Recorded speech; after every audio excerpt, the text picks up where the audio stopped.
Hello and welcome along to our latest video update on key areas of primary care finance. This month we are looking at PCSE listing screens. We will be looking at why we need to look at the PCSE listing screens, how we do this, and also what the different statuses mean. The Type 1 and Type 2 listing screens on PCSE Online allows us to see what certificates have previously been submitted for both partners and salaried GPs. This will show if there are any outstanding certificates or if a certificate has been rejected and requires resubmission. It is really important that the listing screens are checked, and if anything is missing, that this is submitted or chased off if it has previously already been submitted. Remember that the NHS pensions only update their records sequentially, so if there are any gaps, these need actioning as soon as possible, as the earnings for that year will not be reported to NHS pensions. The listing screens only go back to 2014-15, so you won't see anything before this date, and the latest certificate process should be for 22-23. You can find the listing screens by logging on to PCSE Online, selecting Payments and Pensions, and then select Pensions.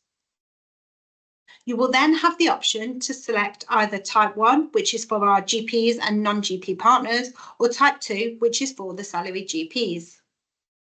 Once you have selected either Type 1 or Type 2, you can then select Listing Screens.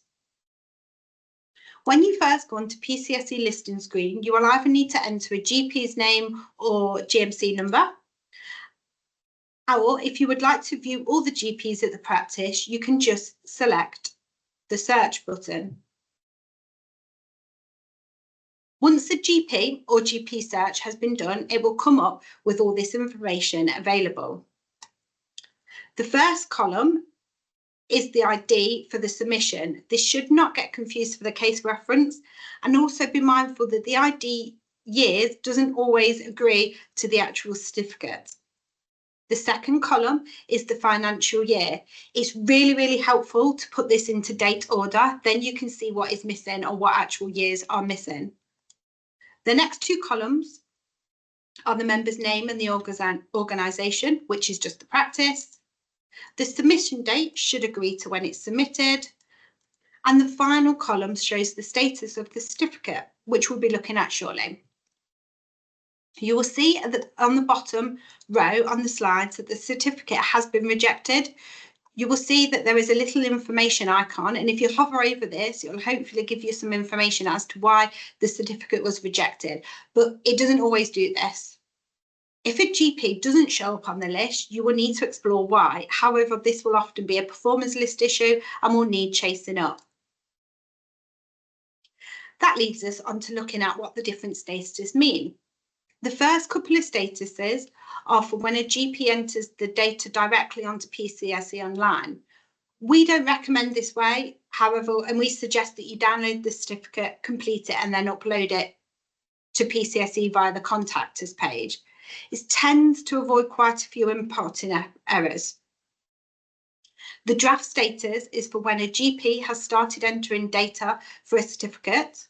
The pending status is when someone else is completing the certificate on behalf of the GP, and this is waiting for the GP's approval.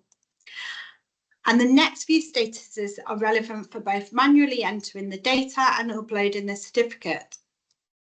Declarated means that all the information has been entered onto the certificate, and this has been submitted to PCSE for processing. The approved status means that PCSE has approved the certificate and that the GP's pension will be updated on their NHS pension record, and any balances or refunds due will be available for the next GMS payment run. If a certificate has been rejected by PCSE, this will also show up on the listing screen as rejected and will require correction and resubmission. Once the corrections have made and it's been resubmitted, this will also show up on the listing screens. It is worth checking the listing screens for all GPs at the practice, and if any years are missing or anything rejected, these need to be actioned as soon as possible. If this is for a partner, please discuss this with your practice accountant, who might be able to help you with providing you outstanding certificates. And for any missing salaried GP certificates, please talk to them directly, as it is their responsibility to complete the certificate. It is important that PCSE list and screen is up to date so that we know all certificates have been processed and the NHS pensions record have been reported to. If you know a certificate is outstanding, you could have an unexpected adjustment, and this might impact your practice cash flow. Checking the submissions for Type 2 certificate is just the first step in this process. Please join us next month, where we will be looking at reconciling salary GP pension adjustments. In the meantime, if we can support you or your practice in any way, or you would like to see us cover a particular topic, please do get in touch.